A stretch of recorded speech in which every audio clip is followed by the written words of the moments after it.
Praise God. परमेश्वर की स्तुति हो।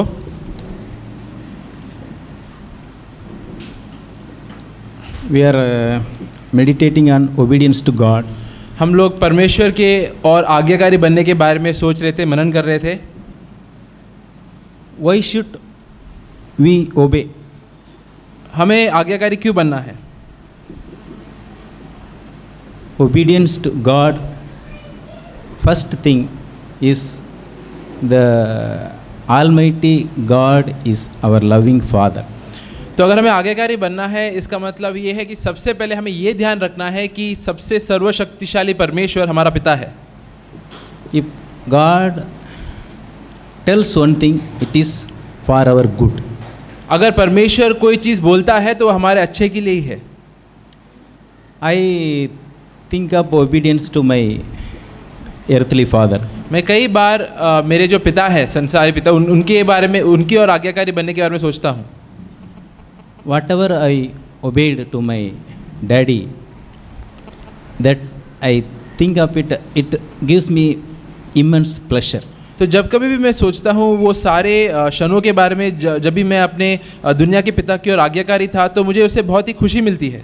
Yes, if you obey Heavenly Father will be pleased. तो अगर उसी तरीके से अगर तुम अपने स्वर्गीय पिता की ओर आज्ञाकारी बनोगे तो तुम्हारा स्वर्गीय पिता भी तुमसे खुश होगा। He will bless us. और वो तुम्हें आशीष देगा। He will be with us. और तुम्हारे साथ रहेगा। He will give strength to obey every commandment. वो तुम्हें सामर्थ्य देगा ताकि तुम हर एक आज्ञा का पालन कर सको। So, how should we obey God's commandment? तो हमें परमेश्वर की आज्ञाओं का पालन कैसे करना है? Deuteronomy chapter 5 verse 29. व्यवस्था विवरण में जाएंगे। व्यवस्था विवरण Verse 29. Read, brother. विवरण Deuteronomy चैप्टर 5:29. उसमें चैप्टर 5 वाक्य 29।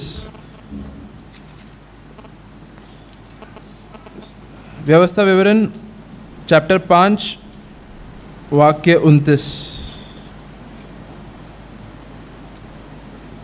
Woe that they had such a heart in them that they would fear me and always keep all my commandments, that it might be well with them and with their children forever.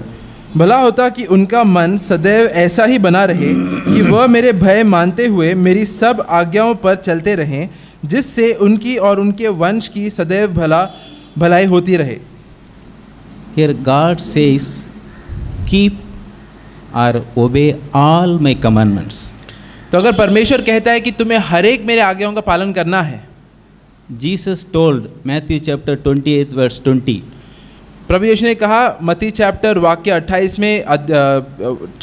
में वाक्य 20, Make disciple so that let them obey whatever I commanded, all my commandments. उन्होंने बोला कि पूरे दुनिया में जाओ और चेले बनाओ और सभी को सिखाओ वो हर एक चीज़ जो मैंने तुम्हें बताया है।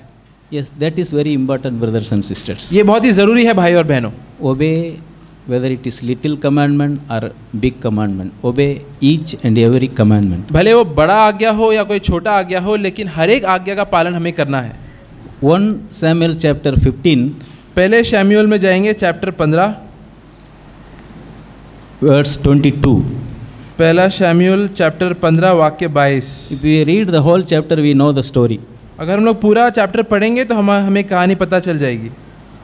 God tells obedience is more important than sacrifice. तो यहाँ पे परमेश्वर बोलता है कि आज्ञाकारी बनना कोई बलिदान देने से भी ज़्यादा महत्वपूर्ण है। God told Saul to destroy everything.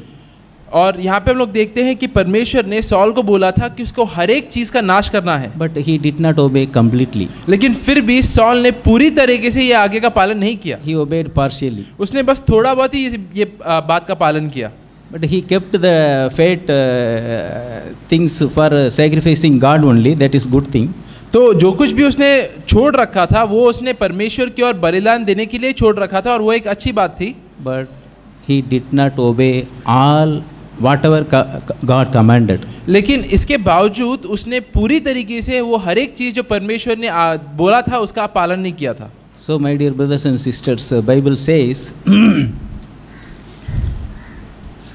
the things whichever right in our mind or in our sight, the end is, one word is there, no? There is a way that seems to right. तो जैसे Bible में एक वाक्य लिखा है कि ऐसा एक मार्ग है जो एक व्यक्ति को सही लगता है, लेकिन उसका जो अंत है वो मृत्यु में होता है. So, whatever right in our sight, that it leads to destruction. तो कई बार ऐसे काफ़ी सारी चीज़ें होती हैं जो हमें अपने नज़रों में सही लगती है, लेकिन उसका जो अंत होता है वो नाश ही होता है. We should always obey God. और इसीलिए हमें हमेशा परमेश्वर की बातों का पालन करना है. Noah walked with God. नूह जो था वो परमेश्वर के साथ चला. Genesis उत्पत्ति की किताब में जाएंगे. उत्पत्ति की किताब में Genesis chapter 6 verse 22. चैप्टर 6 वाक्य 22. उत्पत्ति चैप्टर 6 वाक्य 22. Read, brother. परमेश्वर की इस आज्ञा के अनुसार नूह ने किया. You see, thus Noah did according to all, please listen, according to all that God commanded him. तो यहाँ पे तुम ध्यान से सुनो कि नूह ने हर एक चीज़ को परमेश्वर ने जैसे आज्ञा दी थी वैसे ही किया. Jesus also obeyed. प्रभु यीशु भी इसी तरीके से आज्ञा मानते थे. Jesus also obeyed completely. और वो भी पूरी तरीके से आज्ञा का पालन करते थे. He come to this world for fulfill the law. वो इस दुनिया में आए थे ताकि नियम को वो पूरा कर सके. Then he became commandment to us. और कमांडमेंट, Yeah. फिर वो इसके ज़रिए हमारी और एक आज्ञा या एक उदाहरण बन सके. So he obeyed all the commandments.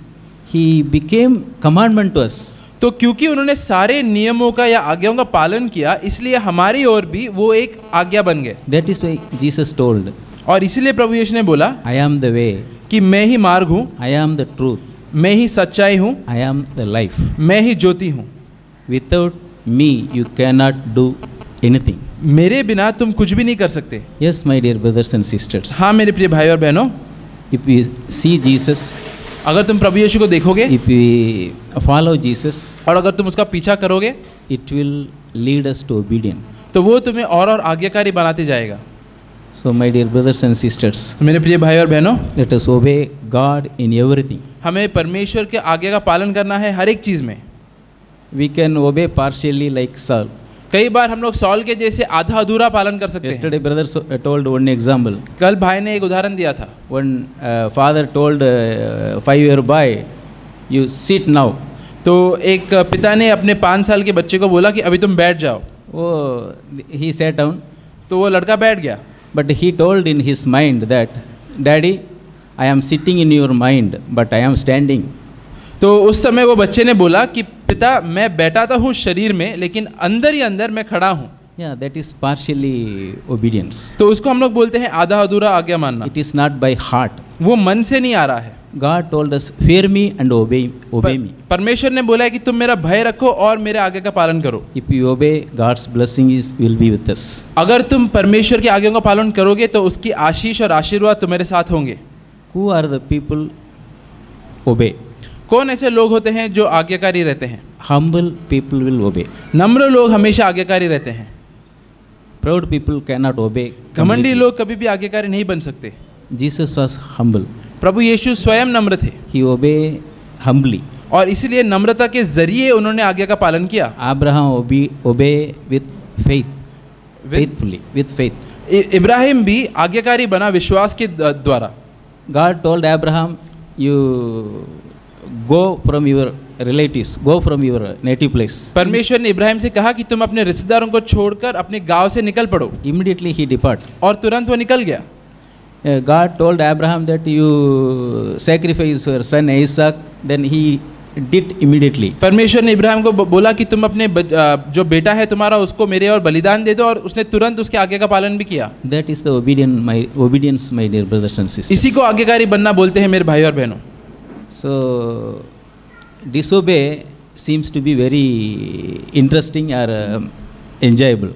और कई बार आज्ञा का पालन नहीं करना बहुत ही दिलचस्प बात लगती है, It seems right also. और कई बार वो सही चीज़ भी लगती है। I told this example, I repeat that same. ये उदाहरण मैंने पहले भी दिया है, मैं फिर से दोहरा रहा हूँ। When I was standing, when a train was coming, it tempted, I was tempted to cross the track. तो एक बार एक समय पर पटरी के उधर मैं खड़ा था और एक ट्रेन आ रहा था, तो उस समय मुझे ऐसा मन किया कि मैं ट्रेन आने के पहले पटरी क्रॉस कर दूँ।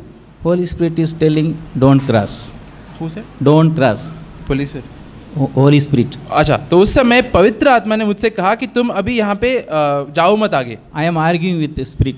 और मैं पवित्र आत्मा से उस समय झगड़ा करने लग गया। You see, I am in urgent. कि मुझे अभी मैं जल्दी में हूँ।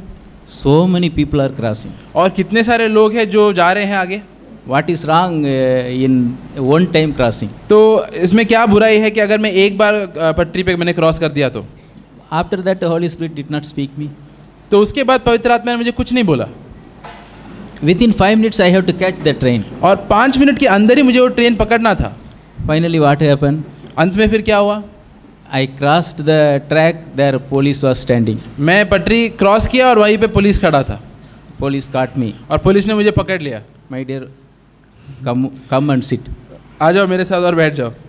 I wanted to save 5 minutes. मैं 5 मिनट बचाने के चक्कर में था। But up to 5 o'clock and that I was in jail. लेकिन उस दिन शाम के 5 बजे तक मैं जेल में बैठा था। Small disobedience, my dear brothers and sisters. बस एक छोटी सी मामले में It मैंने seems to be very small. एक बहुत ही छोटे से मामले में मैंने आज्ञा नहीं माना। But when the punishment comes, लेकिन जब भी दंड आता है, God will get angry over us. और परमेश्वर हमारे ऊपर गुस्से में आ जाता है। So if you obey, God will be happy. तो अगर तुम आज्ञाकारी बनोगे तो परमेश्वर तुमसे खुश रहेगा। He will bless us. और वो तुम्हें आशीष देगा।